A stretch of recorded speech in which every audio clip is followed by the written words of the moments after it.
I don't think backward causation is metaphysically possible. You cannot have in the present effects of future causes, because at present those future causes simply do not exist. The future is unreal, and therefore backwards causation is impossible.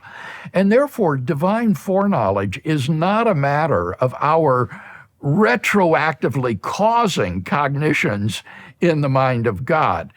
Rather, what we have is the ability to choose between choices, and however we choose determines the value of certain propositions, future contingent propositions, and God has the essential property of knowing only and all true propositions.